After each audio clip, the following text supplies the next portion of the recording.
Hi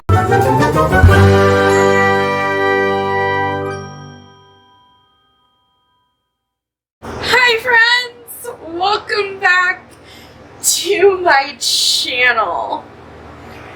I have severely underestimated how many books I bought in the past month to month and a half.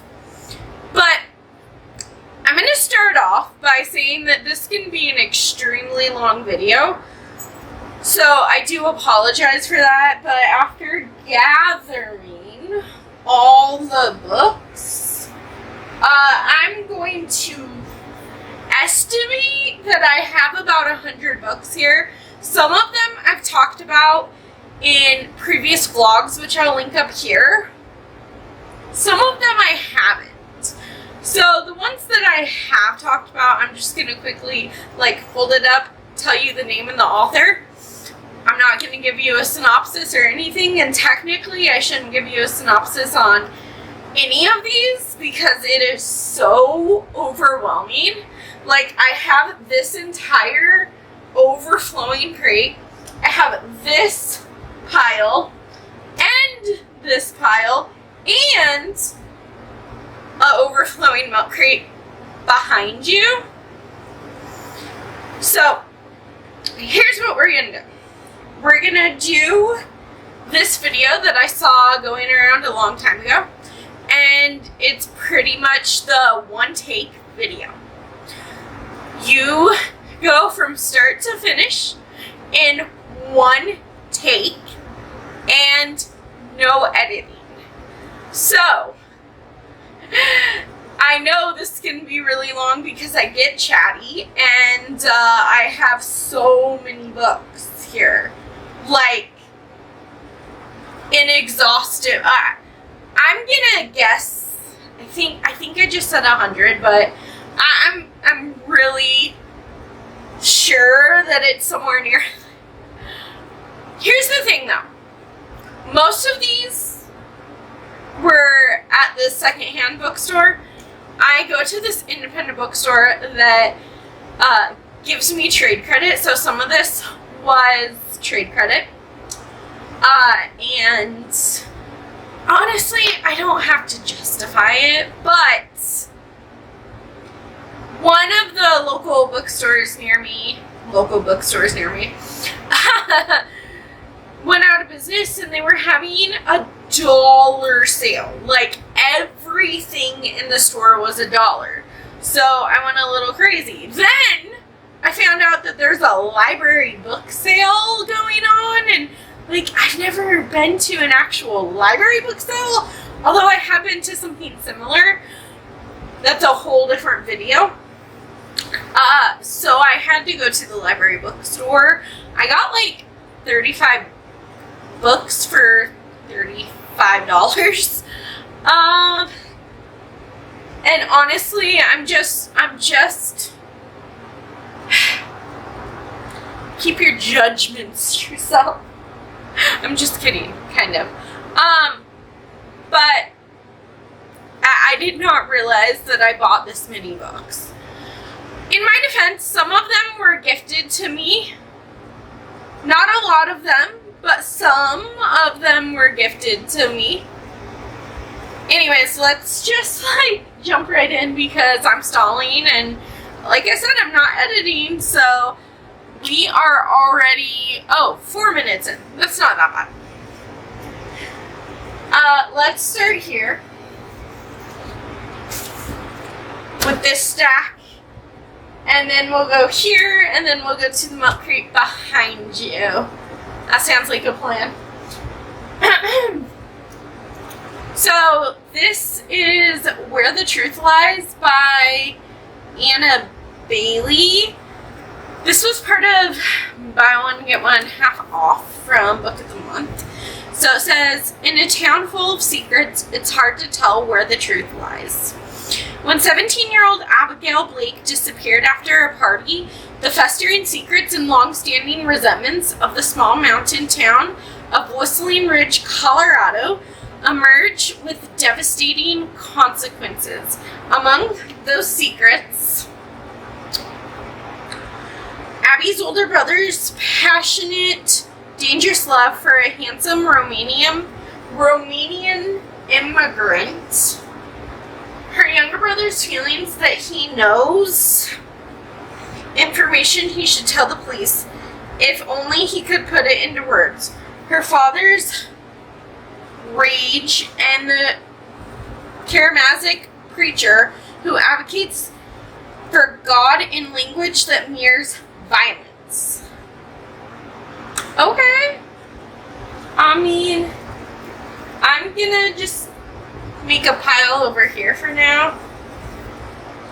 I'm probably gonna have to redo my bookshelves even though I just did them.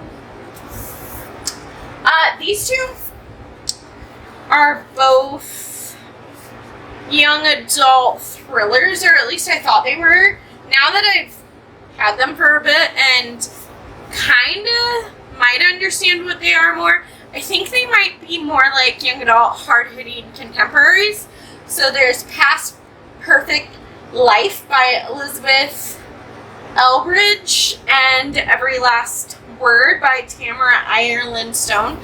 These should be up in my 5 days and 5 books in 5 days reading vlog. I'll link it.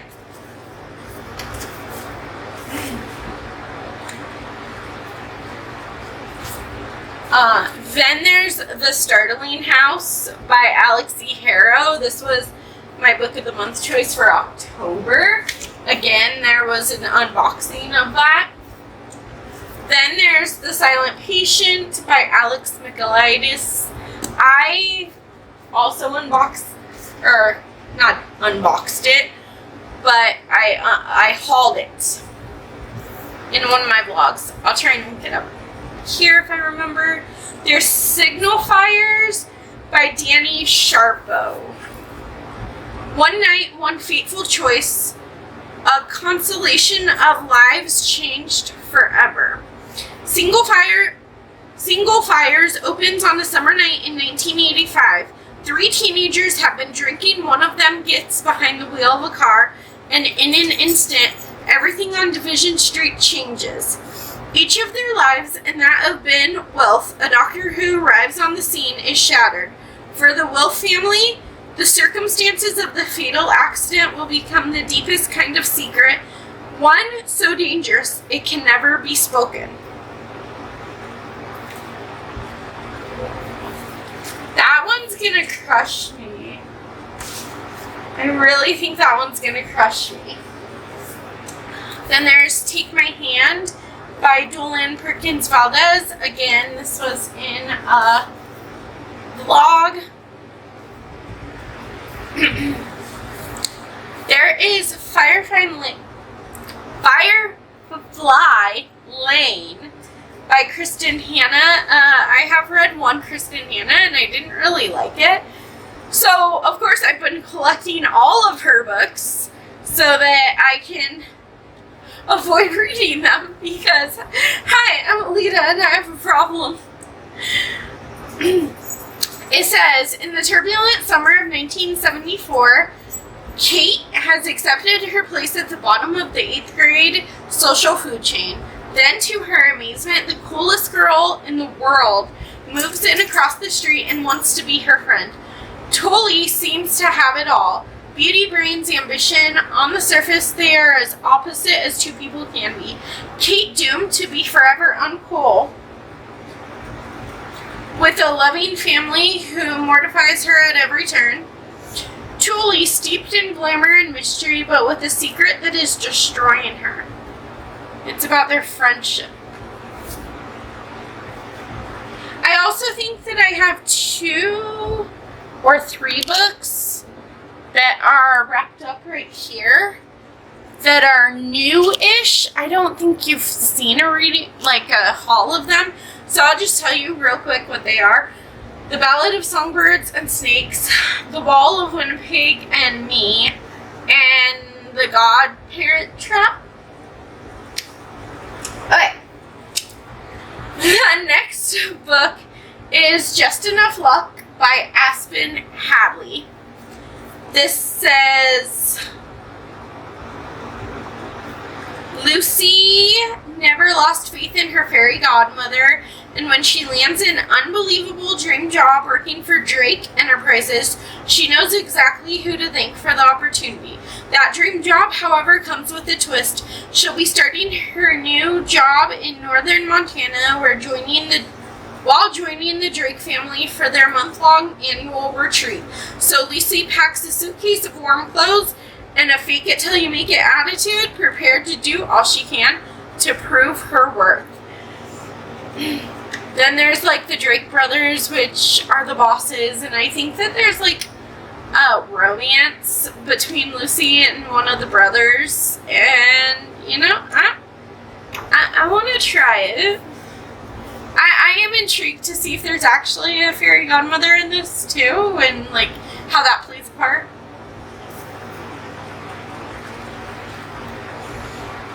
Sorry, I know I'm not editing, but I need drink.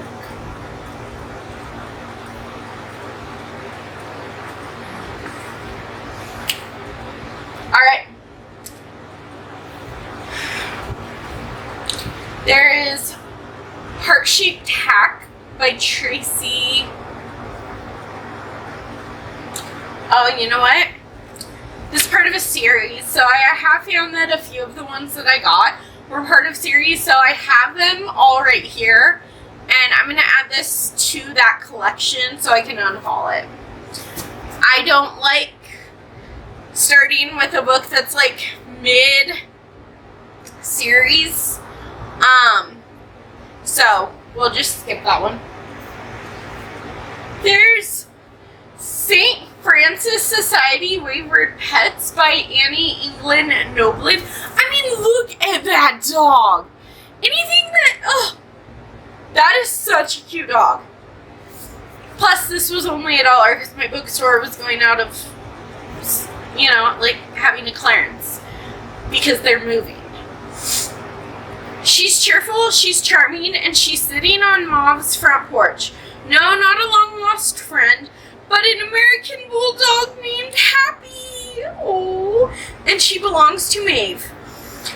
Whether Maeve wants her or not, Maeve's been laid off, cheated on, mugged, so when she learns that her birth mother has left her a house, a vintage VW Beetle, and a masquerading cat, she packs up and moves, hoping for a fresh start in the small town of Timber Creek, Washington. Oh! That's gonna be cute. Maybe a little sad. Then we have The Last Letter from Your Lover by Jojo Moyes. I'll be at Platform 4 Paddington on Monday evening, and there's nothing in the world that would make me happier than if you found the courage to come with me. In 1960, Jennifer wakes up in the hospital and remembers nothing, not the car accident that put her there, not her wealthy husband, not her own name. Searching for clues, she finds an impassioned letter signed Simply B, from a man for whom she seemed willing to risk everything. In 2003, journalist Ellie stumbles upon an old letter containing a man's plea to his married lover. She becomes obsessed with finding out what happened to the couple. Perhaps if they lived happily ever after, her own complicated affair could have a happy ending too. Oh, that's gonna be a lot of drama, a lot of tea. It's gonna be good. Then we have Save Me by Kristen Close-Lewis. Daphne has always believed in cause and effect, right and wrong, and good and bad. The good, her dream job as a doctor. Owen, her childhood sweetheart turned husband, and the beautiful farmhouse they're restoring together. In fact, most of her life has been good until the day Owen comes home from work to tell her he's met someone else. Heartbroken and stunned by the way her life's been upended, Daphne musters the will to move forward until a devastating accident changes everything. As Daphne becomes a pillar of support for the man who betrayed her, she's forced to decide whether forgiveness and the life she's planned is really what's best for her after all. Oh my god. That is amazing. Okay. Then we have White Orlander by Jeanette Fitch. I feel, well, clearly it's a movie. I think it came out in the 90s. Like the late 90s or the early 2000s. The movie. The movie did. It's hot. I can't edit this video. Yes, you can. No, this is my one-track challenge. Oh. Oh. Okay. Well, that was worth it. That should make the video.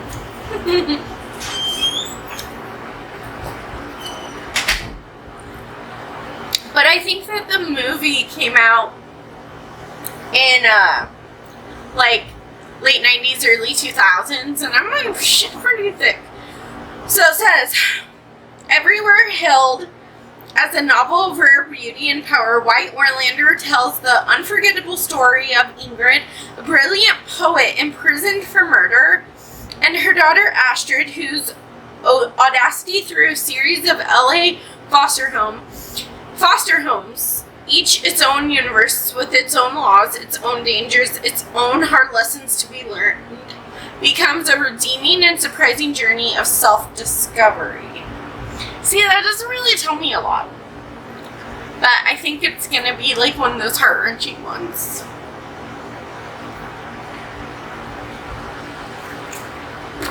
Another one that I think is a movie, but I'm not sure if I've seen this movie. I think I've seen White Orlander, but I don't know if I've seen Revolutionary Road by Richard Yates. This one stars Leonardo DiCaprio and Kate Winslet. In the hopeful 1950s, Frank and April appear to be a model couple, bright, beautiful, talented, with 2 young children and a starter home in the suburbs. Perhaps they married too young and started a family too early. Maybe Frank's job is dull and April never saw herself as a housewife. Yet they've always lived on the assumption that greatness is only just around the corner. But now that certainly is about to crumble. With heartbreaking compassion and clarity, Richard Yates shows how Frank and April mortgage their spiritual bright right,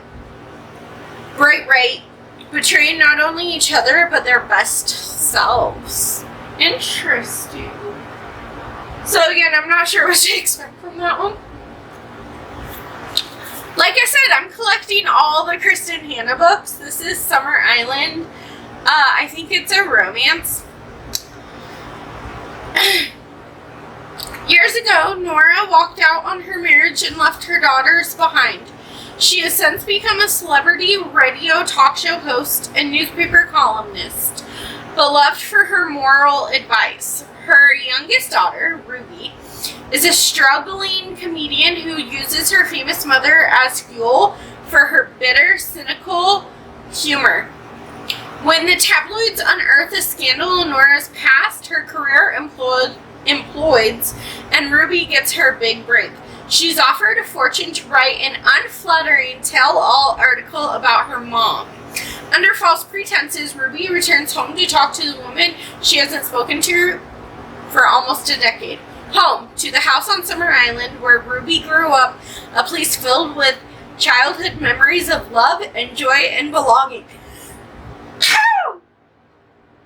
Excuse me, I'm sorry. There, as Ruby is reunited with old friends, what began as an expose evolves into the exploration of her family's troubled past. In the picking apart her mom's life, Ruby has no choice but to examine her own.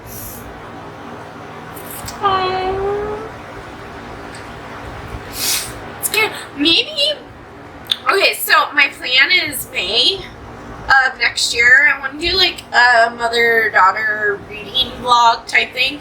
I have a few books in mind that has like a dynamic mother-daughter relationship that I would love to read about, because I don't read a whole lot of like mother-daughter relationships or parent-child. That's not true. But we'll see. It's just an idea I'm floating around, and if you guys like that idea, let me know in the comments below. Okay. Then we have Girl in Translation by Jen Wolk.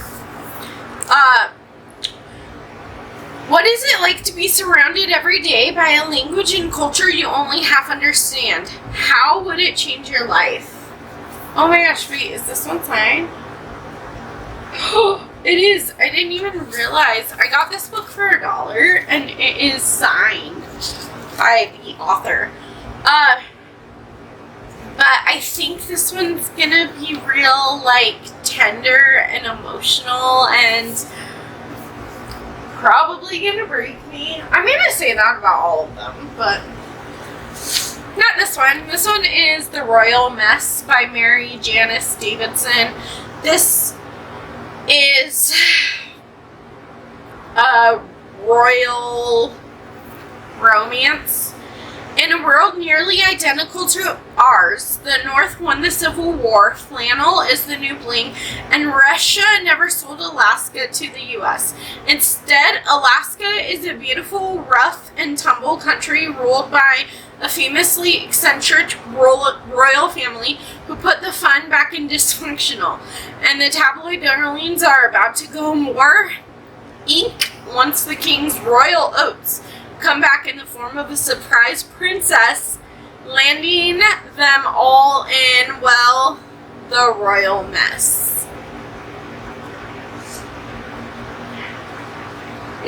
So it says The Princess and Her Bodyguard. So, you know, that one's just gonna be fun, hopefully. Speaking of fun, we're thinking Dear Emma by Katie Heaney will be a fun romance. Harriet, the author of her college newspaper's student advice column, Dear Emma, is great at telling others what to do, dispensing wisdom for the lovelorn and lonely on her campus. Somehow, though, she can't take her own advice. Especially after Keith, the guy she's dating, blows her off completely. When Harriet discovers that Keith has started seeing the beautiful and intimidated Remy, she wants to hate her, but she can't help warming to Remy, who soon writes to Dear Emma, asking for romantic advice. So that's just like a sticky situation. Like, on one hand, you know, you kind of like the guy and you guys were dating, and then he starts like seeing Remy and you want to hate her because she's like the new girlfriend or whatever, but you don't hate her, and then she starts writing to you, but she doesn't know it's you, for romance advice with the guy that you thought you were in love with, maybe? I don't know. That seems like good.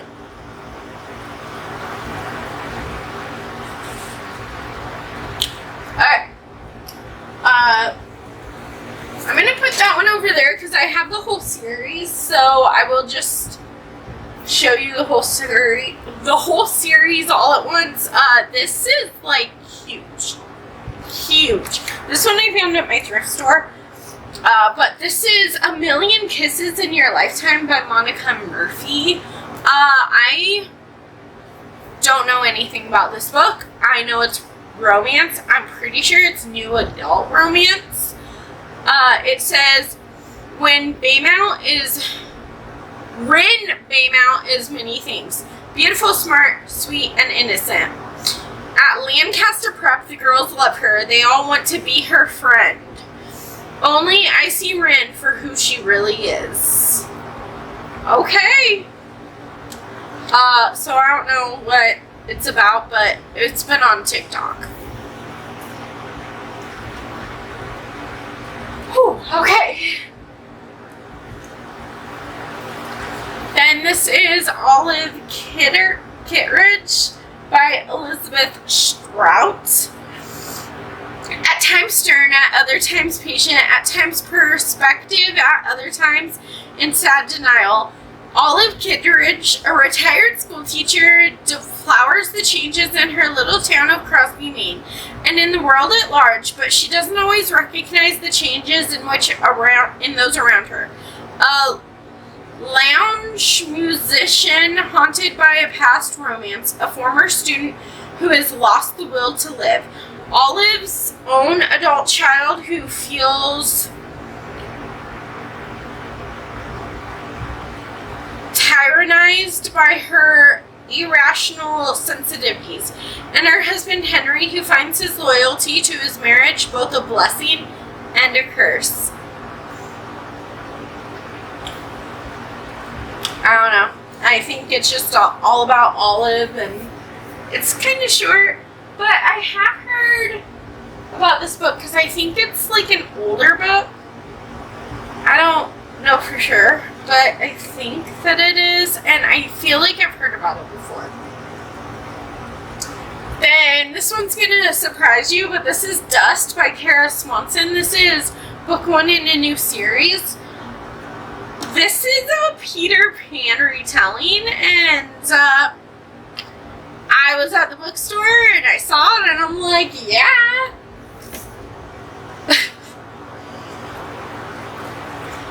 Okay, then we have Karma Girl by Jennifer Estep. Someone has to pay for what happened to Carmen Cole. Big time New York is not big enough for both Carmen Cole and the superheroes and uber villains who stalk its streets. An intrepid reporter, Carmen's dedicated her life to unmasking the spandex wearers, all because her fiancé turned out to be a superhero, and a cheating one at that, sleeping with none other than his nemesis. Ooh. I don't know, it just seems like a lot of fun.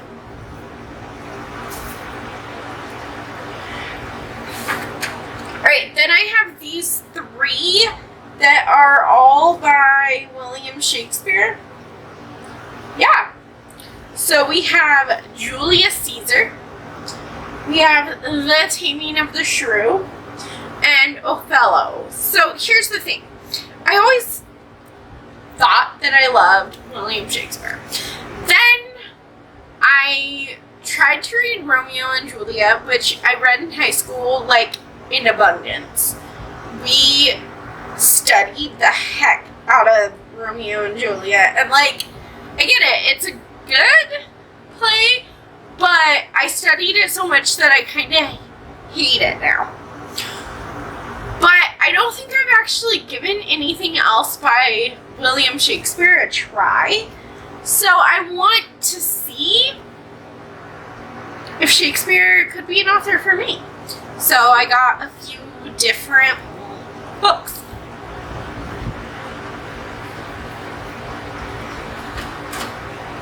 Okay, we're finally right here. Let me take one more drink.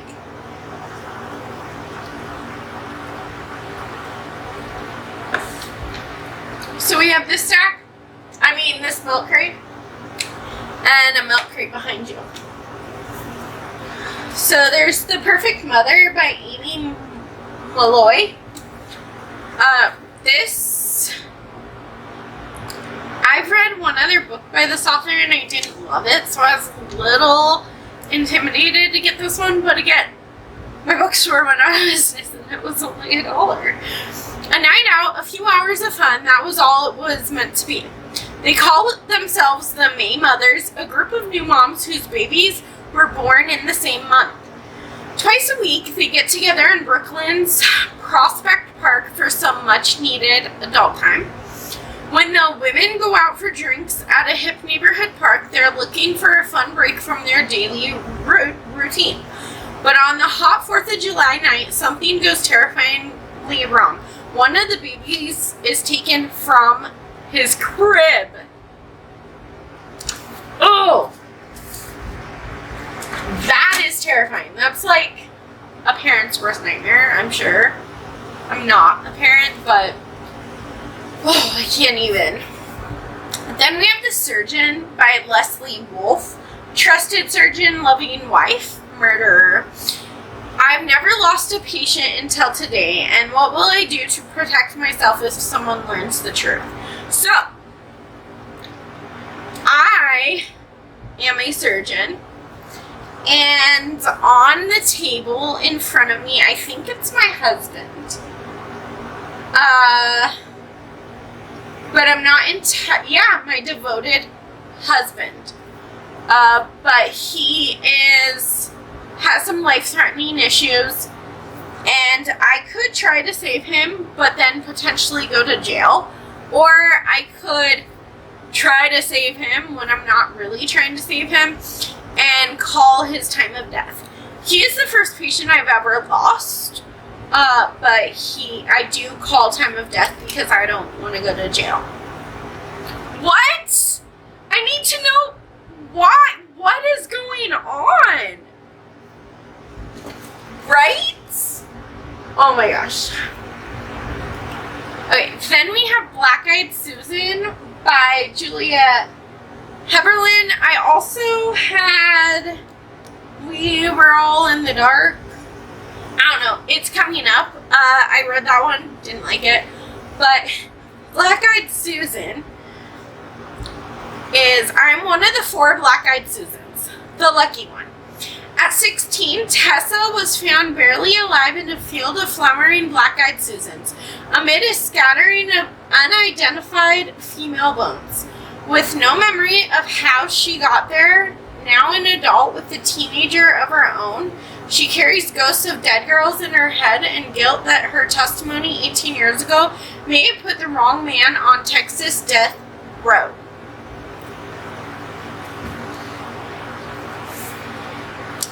This was in an unboxing that I did in one of my vlogs, so I will link, that vlog should already be linked.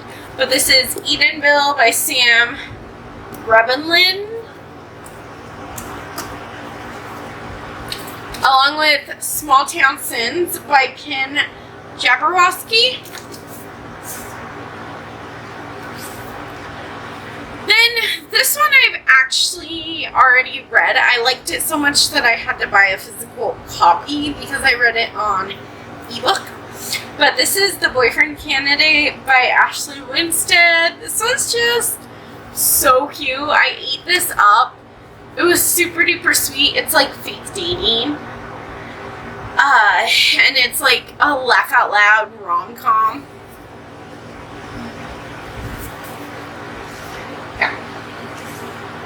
Oh, We Are All the Same in the Dark by Julia Heberlin. Like I said, I didn't like this one, so I'm actually going to add it to my unhaul pile that's over there.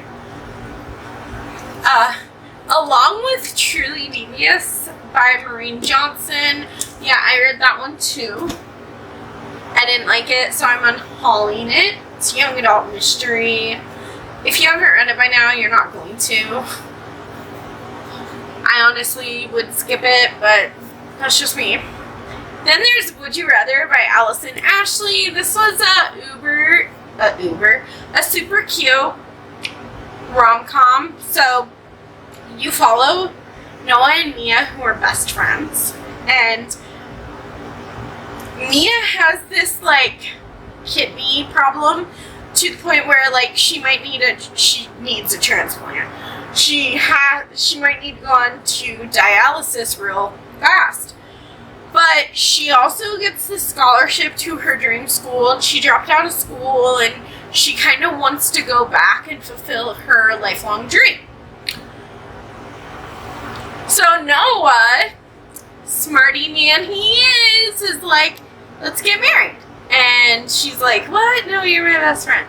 And of course they like get married on paper, but then they have to like fake being married, and like through the fake of their marriage, they fall in love. And it was just so cute and adorable, and I loved it. Okay. You know what? Here it is. Okay. I bought the entire Well Met series, so there's Well Met, Well Played, Well Matched, Well Traveled. I have already read Well Met and Well Played this month. I am most of the way through Well Matched. And then maybe I'll get to Well Traveled this month. I don't know yet. But these are just really cute rom-coms that take place at the Renaissance Fair, and they're just so much fun. They're just fun.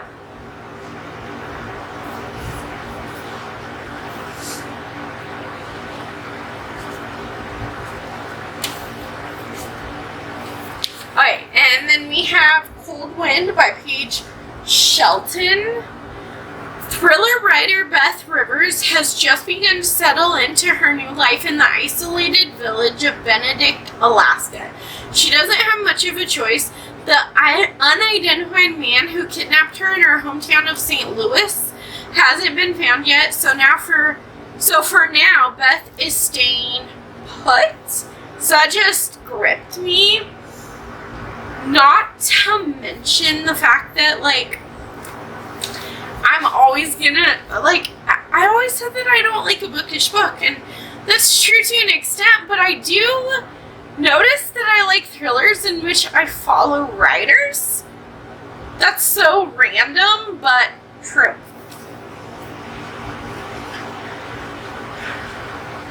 Okay.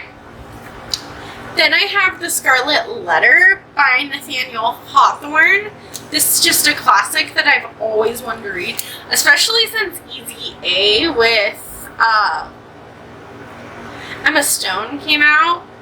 And so because I know it's kind of a retelling, like a loose retelling of The Scarlet Letter, so, or at least they're very inspired by The Scarlet Letter. Oh. Okay, there's Mercy Street by Jennifer Hagg. This says, for almost a decade, Claudia has counseled patients at Mercy Street, an embattled clinic in the heart of the city. The work is consuming the unending dramas of women in crisis. For its patients, Mercy Street offers more than healthcare. For many, it is a second chance. But outside the clinic, the reality is different. Anonymous threats are frequent. A small, determined group of anti-abortion demon strappers appears each morning at its door. As the protest intensifies, fear creeps into Claudia's days. A humming anxiety she manages with frequent visits to Timmy's ineffable pot dealer in the midst of his own existential crisis. Oh my gosh, this is gonna have so many layers.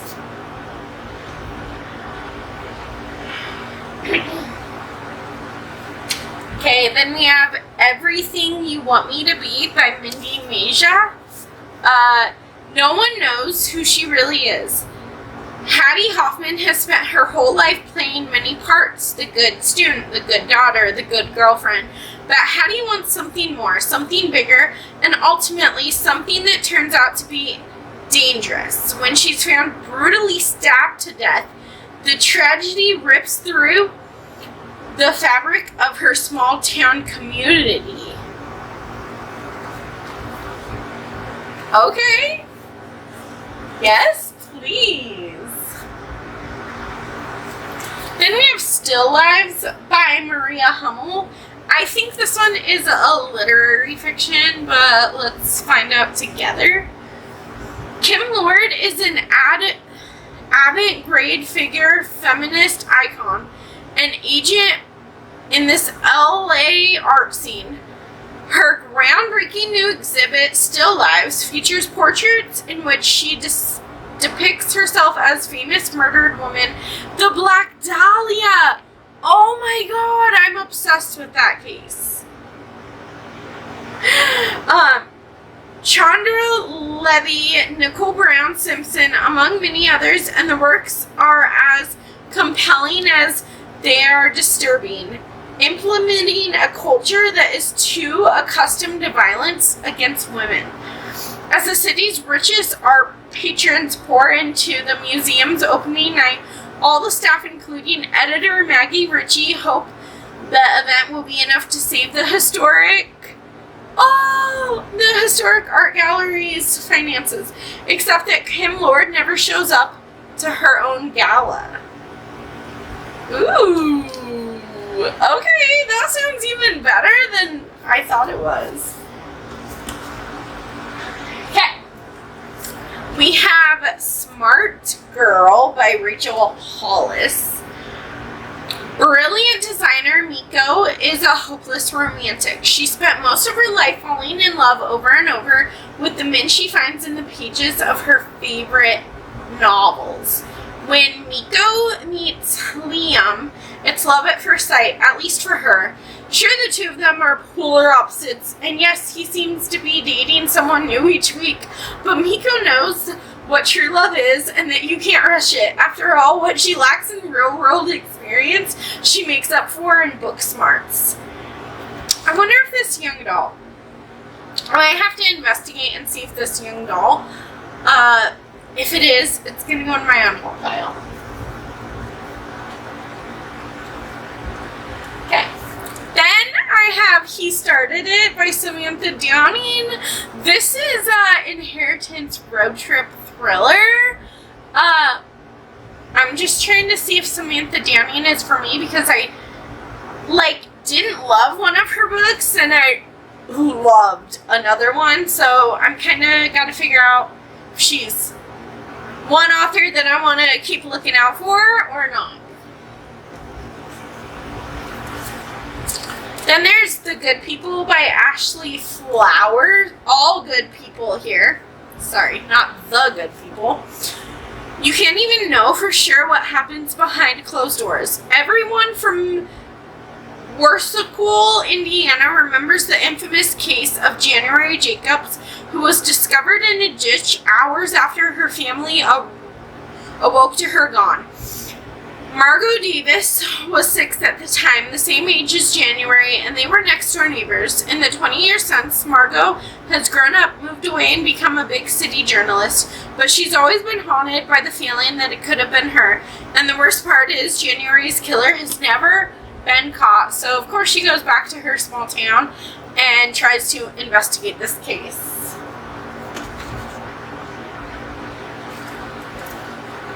Alright, then we have Lost Girl by J.C. Gray. She had it all, so why did she run?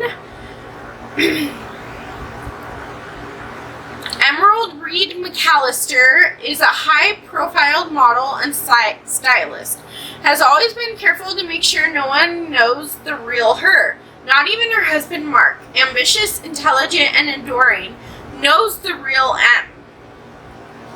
So when tragedy sends a wrecking ball through her seemingly perfect world, she flees, heading far away from the life she has created for herself. After a near collision in the dark, Em is in a panic, steers off the road and discovers Lammermoor House, a crumbling old ruin that seems mysteriously welcoming, even just perhaps a sanctuary.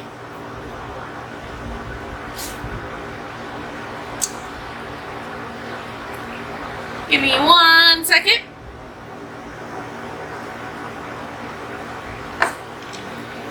Yeah. So we have How Sweet It Is by Dylan Newton.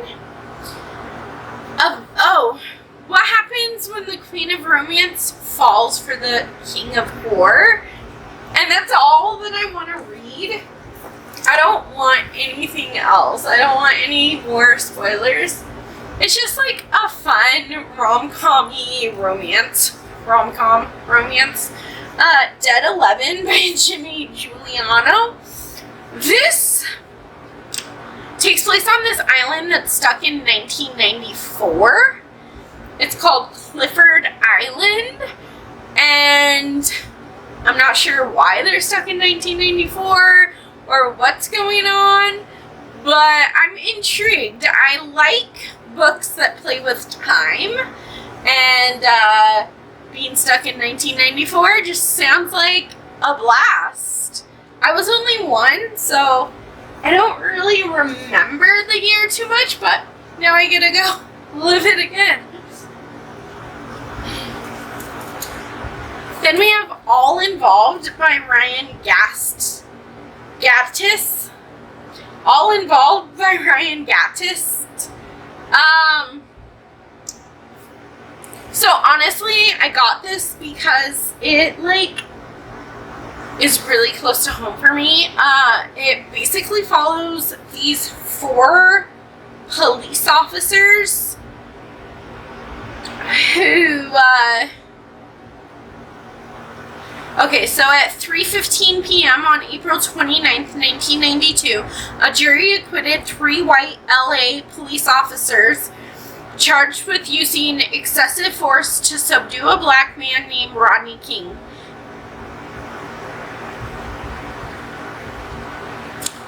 And I'm pretty sure that Rodney King died. And basically, I'm scared to read this, but I really want to read it at the same time. Because I know it's 2023 and this happened in 1992, but unfortunately isn't even a big enough word. But we still live in that type of place, and that hurts me. So eventually, when I'm not angered about it, or maybe when I am angered about it, I'll read it. There's The Marsh King's Daughter by Karen Dion. This is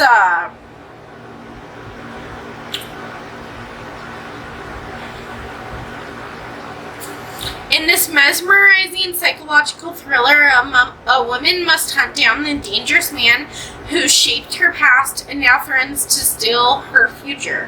Her dad.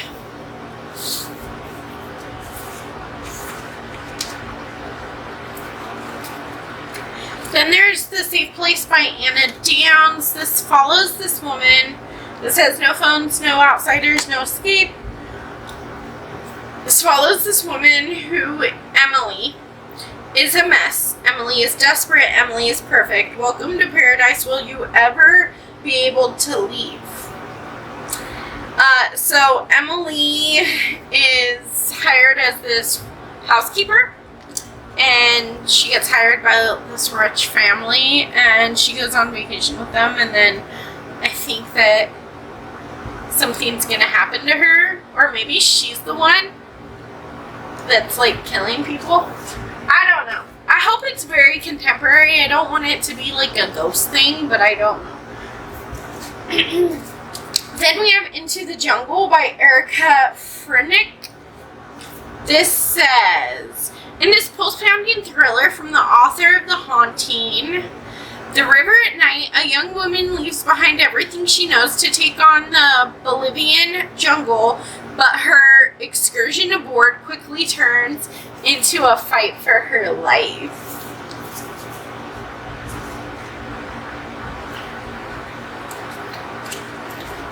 Then I have The Dead Ex by Jane Corey. I have a lot of Jane Corey's books, so I need to just finally read them. One man's disappearance throws 4 women's lives into chaos.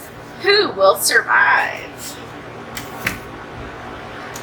This one I only have 1 physical book. I mean, I have the rest, but they're already just put up there. And okay, so I have the first 7 books in the Keeper of the Lost Cities series. I think there's 9 books in total. I have the first 7.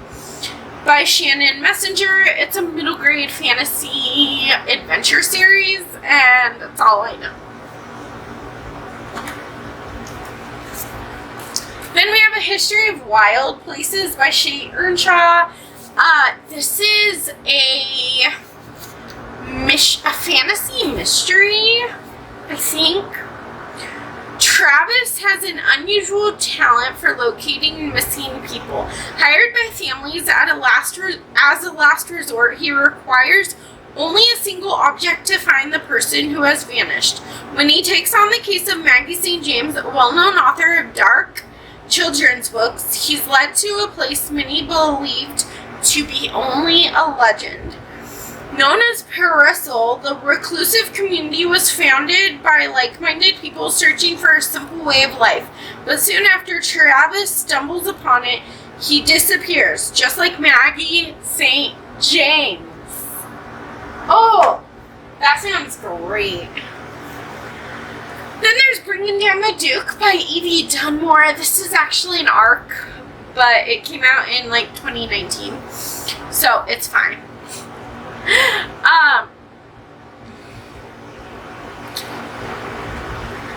I'm trying to get into historical fictions. I've tried one or two, and I just really want to continue my journey with historical fiction novels. So there's A Daring Oxford Rebel takes on a powerful duke in a love story that threatens to upend the British social order. So I think it's going to be like a rom-com historical fiction, and I'm finding that I think that's what I like. I like when it comes to historical romances, I like the not so serious ones that are just kind of fun and funny. Some would even say campy, but I thought campy was scary stuff. Anyways, I also got 7 Days of Us by Francesca Hornak. This is a romance novel. I'm pretty sure they get stuck in the snow globe, so it's like a Hallmark movie, but book form. I've never really been into Christmas movies, but I wanted to give it a shot. I mean, Christmas books. I love Christmas movies. Christmas books. But I wanted to give it a shot, so this is for December. Then I have And Now She's Gone by Rachel Halsell Hall. This is a thriller. Isabel Lincoln is gone, but is she missing? It's up to Grayson Skies to find her, although Gray is reluctant to track down a woman who may not want to be found. Gray's search for Isabel Lincoln becomes more complicated and dangerous with every new revelation about the woman's secrets and the truth she's hidden from her friends and family.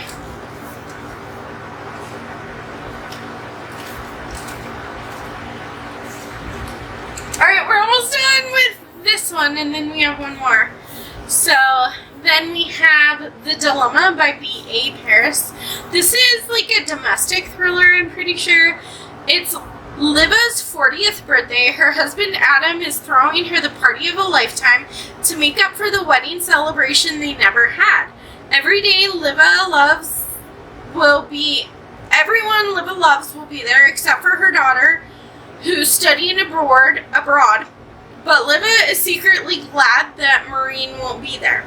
Liva has recently uncovered a secret about her daughter that, if revealed, will shake the foundation of their family to its core. She needs to tell Adam what she knows, but Liva plans to wait until the party is over so they can have this last happy time together. Interesting. Alright. Okay, this is the last one in here, and then we have that big overloading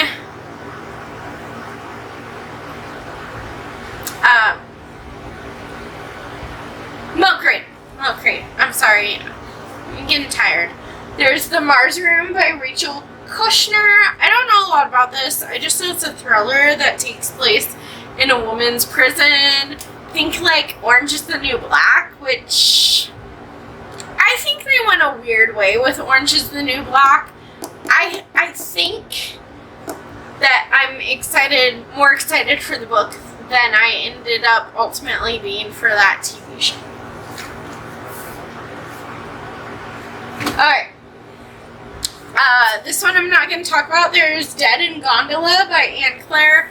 That should be in one of my reading vlogs as like an unboxing type thing. There's The Red Thread by Anne Hood. Is there anyone who can write? Oh, no. In China, there's a belief that people who are destined to be together are connected by an invisible red thread. Who is at the end of your red thread? And that's all I know. That's all I had to know. It kind of reminds me of like P.S. I Love You. Oh, by the way, I also got Postscript, which is the second book in the P.S. I Love You series. That one is also wrapped up somewhere in these books. I'm hoping to get to them this month, but we'll see. Then we have Before We Were Strangers by Renee Carlino. This says a love-hate love story. So it says a love-hate, and then it crosses love, it crosses hate, and then love story. Missed Connection, A Second Chance at Love. To the Green-Eyed Lovebird. We met 15 years ago, almost to the day when I moved my stuff into the NYU dorm room next to yours at Senior House. You called us fast friends. I like to think it was more. We lived on nothing but the excitement of finding ourselves through music. You were obsessed with Jeff Buckley, photography. I couldn't stop taking pictures of you, hanging out in Washington Square Park, and all the weird things we did to make money. I learned more about myself that year than any other. So I think it's like a second chance romance. However, I've heard that's really emotional, and I've heard that it's amazing. So I had to get it. I mean, did I really have to get any of these? Probably not, but I'm going to say I did. Then there's the Hookup Dilemma by Constance Gilliman. What happens when a random hookup turns into the ultimate dilemma? Rashad has never been a one-night stand kind of girl. Kind of woman. But when she has good reason for making an exception with Elliot after meeting him in a bar, cliche, yes. Utterly amazing, absolutely. No regrets. Elliot is a workaholic. The one night he decides to break his routine, he has an encounter with the woman of his dreams. But no matter how amazing they are together, work will always come first.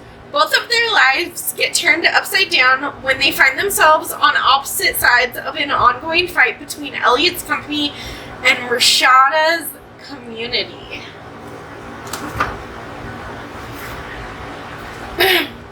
Then there's Remember Me by Sophie Kinsella. This follows this woman named Lexi Smart, who is 28 years old, and she wakes up in the hospital with no memory of how she, her teeth are perfect, her body is toned, her handbag is Vuitton. Having survived a car accident in a Mercedes, no less, Lexi has lost a big chunk of her memory. 3 years, to be exact. And I love those. Those are amazing. Then we have Somewhere Out There by Amy Hadavani. How far would you go to uncover the truth about your past? 2 little girls are given up by their young mom. One is quickly adopted by a loving family, while the other spends her childhood in and out of foster care. What happens to these sisters and how they reunite to find the woman who walked away from them 35 years ago is the gripping story told somewhere out there. That one's gonna crush my soul. That one's... I'm crying reading the synopsis. Okay. Should I Tell You by Jill Mansell? So the rest of... Oh, that's not true. I was gonna say the rest of these were library books, so books, but that's not true. A good chunk of them were, not all of them. A Single Summer A single summer can become a season of endless possibility. Amber Nicholas, LaShawn McCarthy, and Raphael Wright would have never met, much less been friends and foster siblings, if it hadn't been for Teddy. So when they get the news that Teddy is bestowed with someone he met while on vacation, they know they have to keep their beloved foster father from making a massive mistake. Oh, another foster care one. Ugh. I must have been in a mood when I got those, clearly. But it's gonna be so sad. Okay. Let's keep going. We can pump this out in less than 2 hours. Like an hour and a half? We'll try. I still have a lot of books over here. There's The Storied Life of A.J. Fikry by Gabrielle Zevin, who wrote Tomorrow and Tomorrow and Tomorrow. I did like that book, though. Funny, tender, and movie. The Storied Life of A.J. Fikry reminds us all exactly why we read and why we love. A.J. Fikry's life is not at all what he expected it to be. He lives alone, his bookstore is experiencing the worst sales in its history, and now his prized possession, a rare collection of Poe poems, have been stolen. But when a mysterious package appears at the bookstore, its unexpected arrival gives Fikry the chance to make his life over and see everything anew. I don't know what that means. Maybe it's a little magical. There's Anatomy of a Scandal by Sarah Vaughan. Some people's secrets are darker than others. Sophie has a lovely home, 2 adorable children, and a handsome husband. In other words, she has the perfect life. But everything changes the night James comes home and makes a shocking confession. Suddenly, her neat, ordered world is turned upside down. Did you ever really know the man she married? Or herself?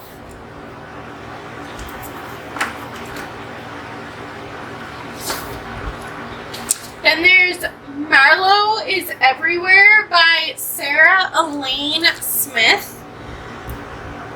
14-year-old Cindy and her 2 older brothers live in Pennsylvania in a house with occasional electricity, 2 fierce dogs, 1 book, and a mother who comes and goes for months at a time.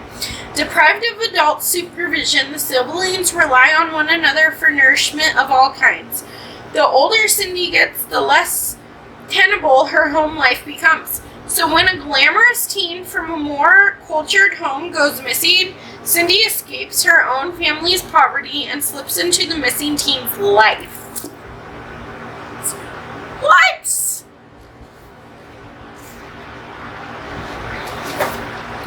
Then there's A Lady's Guide to Selling Out by Sally Franson. Casey is losing her way. Once a book-loving English major, Cassie lands a job at top ad agency that highly values her ability to tell a good story. Her best friend thinks she's a sellout, but Cassie tells herself she's just paying the bills and she can't help that she has champagne taste. When her hard-to-please boss assigns her to a top-secret campaign that pairs literary authors with corporations hungry for upmarket cachet, Cassie is both excited and skeptical, but as she crisscrosses America, wooing her former idols, she's shocked at how quickly they compromise their integrity.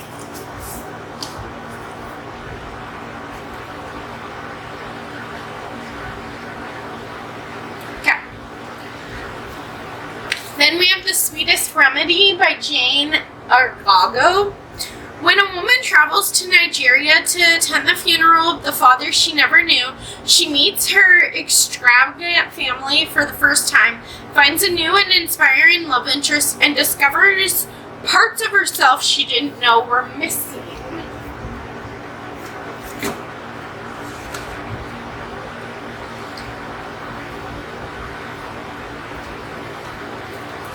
Okay. we have Backlash by Sarah Dar Littman and Hurricane Summer by Aisha Bromfield. These are young adult novels. I am not sure if I'm going to even keep them. Okay, so Backlash. He says you're an awful person. He says, what makes you think I'd ever ask you out? He says the world would be a better place without you in it.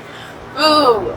Okay, so I've had, when I was young, like middle school, I had been bullied a lot in person and virtual, and it's hurtful. It really, really stings. So I'll probably end up reading that one. Then there's Hurricane Summer. Tilia has spent her entire life trying to make her father love her, but every 6 months he leaves their family and returns to his true home, the island of Jamaica. When Tilia's mother tells her she'll be spending the summer on the island, Tilia dreads the idea of seeing her dad again, but longs to discover what life in Jamaica has always held for him.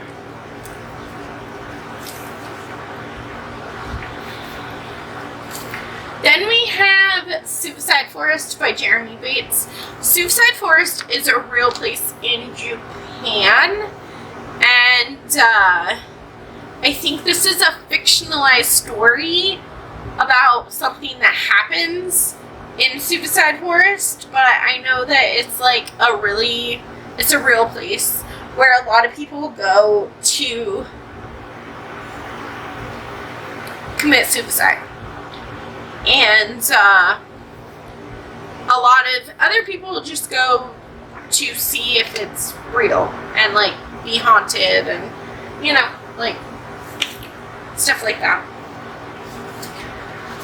Then we have At the Edge of the Heights by Catherine Silgman.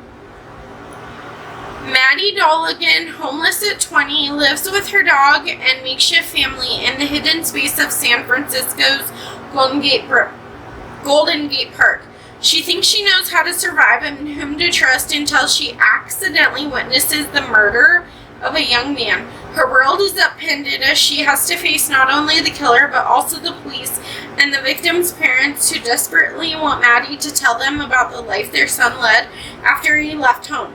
And in a desire to save her since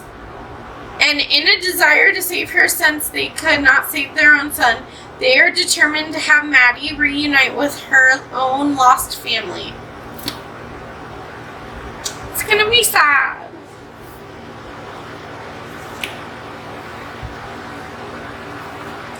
Then I have A Dash of Salt and Pepper by Cosmoko Jackson. I don't know if this is young adult. I think this is an adult male-male romance. Sometimes two cooks in the kitchen are better than one in this swoony romantic comedy. Then we have Never Been Kissed by Timothy Javolsky. Dear Never Been Quite Over You crush, it's been a few years, but I can't stop thinking about the time we almost. Aww. So I think this one's a male-male romance as well. It's gonna be kind of like a second chance, and I heard that's like a rom-com. So, we have that. Then I have The Bookwoman of Troublesome Creek by Kim Michelle Richardson. My mother-in-law recommended that I read this like years ago. Like it's been years. But I finally found it at my library book sale, and I'm not entirely sure what it's about. So let's figure it out. The folks of Troublesome Creek have to scrape for everything except books, that is. Thanks to Roosevelt's Kentucky Pack Horse Library Project, Troublesome's got it got its very own traveling librarian, Cussie Mary Carter. Cussie's not only a bookwoman, however, she's also the last of her kind. Her skin is shaded blue, unlike most anyone else.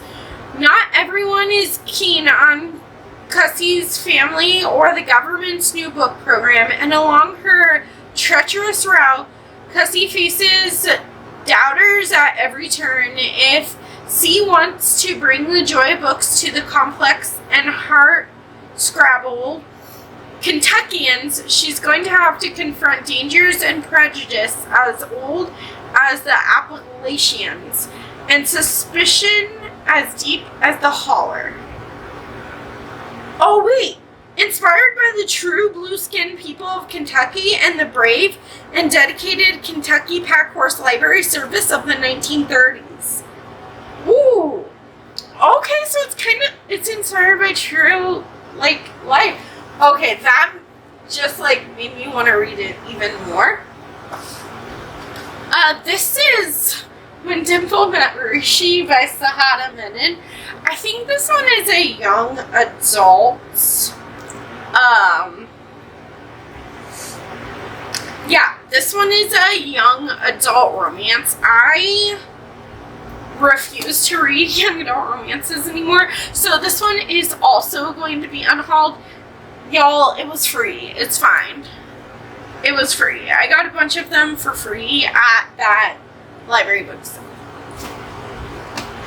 And that was one of them. Then there's Lean on Me by Pat Simmons. This one says, no one should have to go it alone. Tabitha is overwhelmed with sorrow and exhaustion caring for her beloved great aunt, whose dementia is getting worse. When her neighbor Marcus accuses Tabitha of elder neglect, he doesn't realize how his threats to have Aunt Tweet taken away add to Tabitha's pain. Oh my gosh. So, honestly, I picked this one up because dementia is a killer. It took my grandpa, and it's been several years since Grandpa has been with us. I still treasure my very last memory with him. Okay, so I went to visit him in the nursing home, and I went in there with my dad, and Grandpa was like, oh my gosh, Beulah, I haven't seen you in so long. My grandma's name was Beulah. She died before I was born, before my older brother was born. She's been gone a long time. And I just grabbed his hand and I held his hand and I'm like, I'm here for you. And he's like, you know that I love you, right? I've loved you this entire time.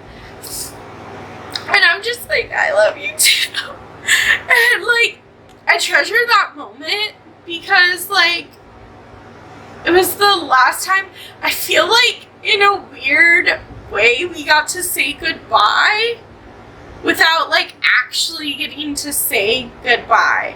And so anything about dementia and everything, I feel like I have this urge that I have to read all the books. Because it's been long enough for me to heal and process, and of course, it's always, he's always gonna be gone, but I can move on a little bit, and this is my way of kind of honoring him. And I know that might sound silly, but it's true. Okay, let's keep going. We're almost there, and my battery is about to die. So let's see if we can get this done in the one track. Okay, Love Scenes by Bridget Morrison. Acting like she's in love with her handsome nightmare of a co-star, in a movie directed and produced by her complicated Hollywood royalty family is Stallone's job. But what happens when the lines between script and reality get blurred? I love fake dating. I don't really like following like famous people or like actors or whatever, but I'm gonna give it a shot. Okay. Then we have Skinny Dip by Carl Hinson. I think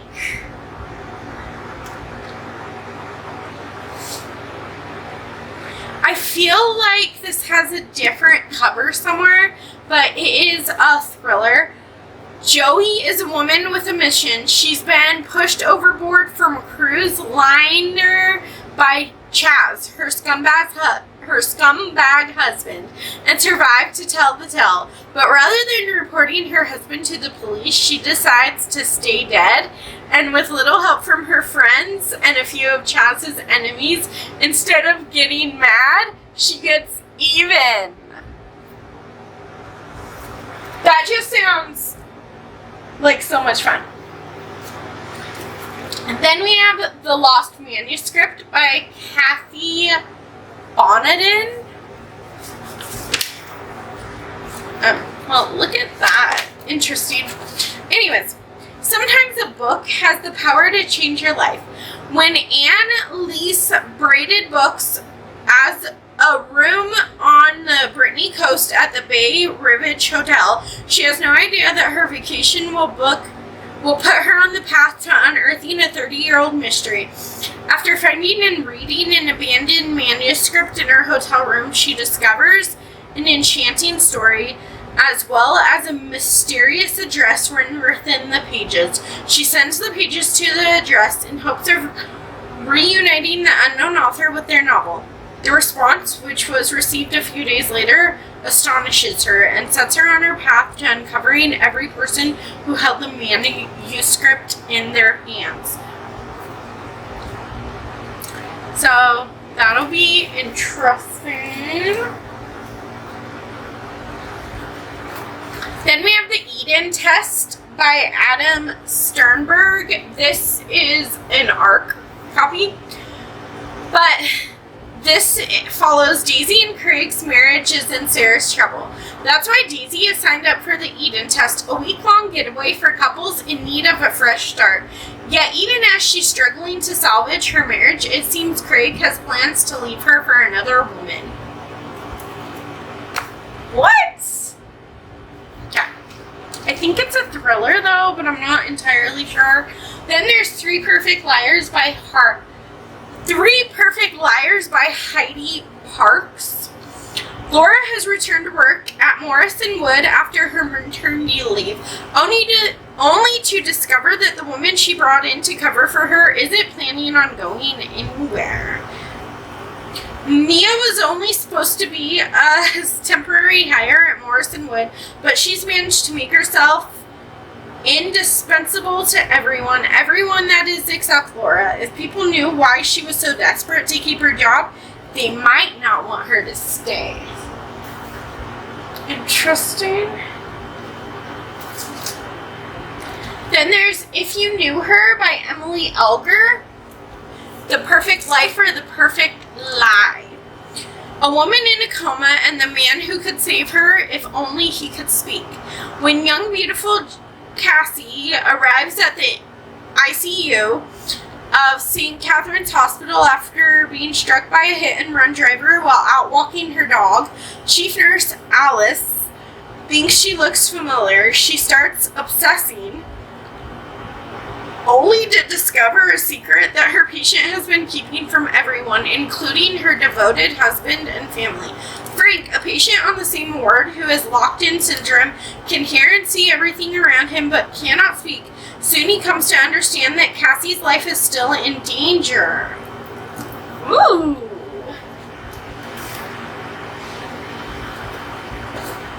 Then we have Normal by Grayson Cameron. This follows this man who has a torture chamber in his basement, and he starts thinking that he's gonna kidnap the checkout girl at the grocery store. And I don't know what happens after that, but it was intriguing, I guess.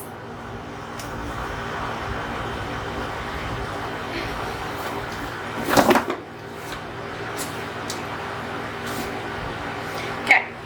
Then we have The Redhead Revealed by Alice Clayton. This one, Long Distance Love. Life is sweet. Grace has just won her dream role in a new off-Broadway play, and the talented hunk flooding her phone is Jack Hamilton, the 24-year-old it Brit whose Hollywood career is about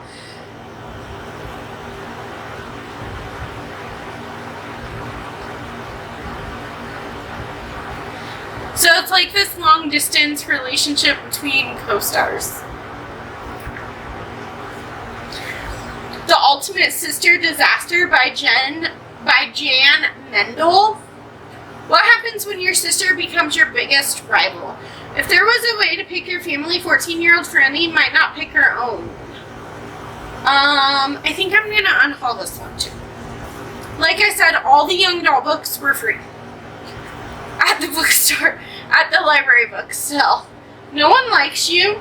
No One Like You by Kate Angel. No One Expects a Curveball. For Ryan, the glorious sunny beachside town of Barefoot William may be home, but the pro basketball player needs to focus on spring training. Hiring a personal assistant to keep him and his 4 dogs organized for the next 8 weeks is the first step. And Beth Avery is the perfect person. But I think that they're going to fall in love. You know. Rain and Delilah's Midnight Matinee by Jeff Zentner. This is another young adult one, but I might actually be somewhat interested in this one. It's about these 2 best friends, Rain and Delilah, who they're like obsessed with movies. They go see all the movies together. And I'm not really sure what the story's about, but I'm somewhat intrigued, so I might do try a chapter with that one. Then there's Who is Maud Dixon by Alexandra Andrews. All she ever wanted was a different life. Florence Darrow is a low-level publishing employee who believes she's destined to be a famous writer. When she stumbles into a job as the assistant to the brilliant Maud Dixon, whose true identity is a secret, it appears the universe is finally proving Florence's big chance.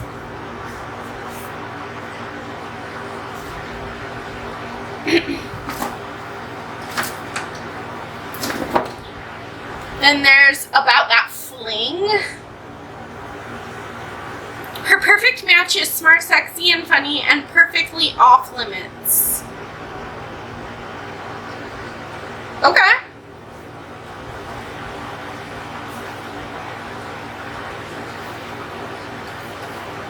Then I have I Was Here by Gail Foreman. It's like she was my son, and then my son went out. When her best friend Meg drinks a bottle of cleaner alone in a motel room, a piece of Cody dies too. Oh, that's gonna be so sad. I'm gonna keep it, but that's gonna be so sad. I think it might be young adult. The Right Side of Reckless by Whitney D. Grandison. They were supposed to ignore each other and respect that fine line between them. And then I think that they fall in love.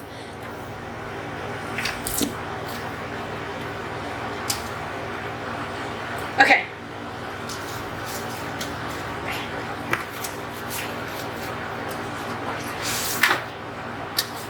Okay, I have 7% of my battery, so we're gonna try and do this last stack as fast as we can. There's Unconditionally by Erin Lyon.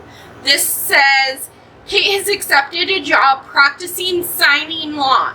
The one type of law she swore she'd never do, especially since she was thought she was very happily after turned into just another expired contract. But amid Kate's embarrassing penchant for running into exes in court, clients determined to use her as their very own therapist, and a couple having a knockdown drag out over the custody of the family guinea pig, the job's at least never boring. Okay. Then there is Without Annette by Jane B. Meeson, YA. Okay, so this one I got for free. It's YA as well. Oh, but this is... No, I'm gonna unhaul this one too. Okay. Then we have The Love Story of Missy Carmichael by Beth Morey. There's The World Has Changed Around 79-year-old librarian Carmichael, aka Missy, though quick to admit that she often found her roles as a housewife and mom less than satisfying. Missy once led a bustling life driven by 2 kids, an accomplished and celebrated husband, and a classics degree from Cambridge. Now her husband is gone, her daughter is estranged after a shattering argument, and her son is moved to his wife's native Australia, taking Missy's beloved only grandchild a world away. She spends her days sipping sherry, avoiding people, and rattling around in her oversized, undercorporated house, waiting for what? Exactly. And then I think this dog shows up at her house. Okay. The Memory of You by Jamie Beck. Stephanie can repair anything except her heart that's still recovering. After a brutal assault leaves Steffi with puzzling memory lapses, she returns to her coastal Connecticut hometown to rebuild her life.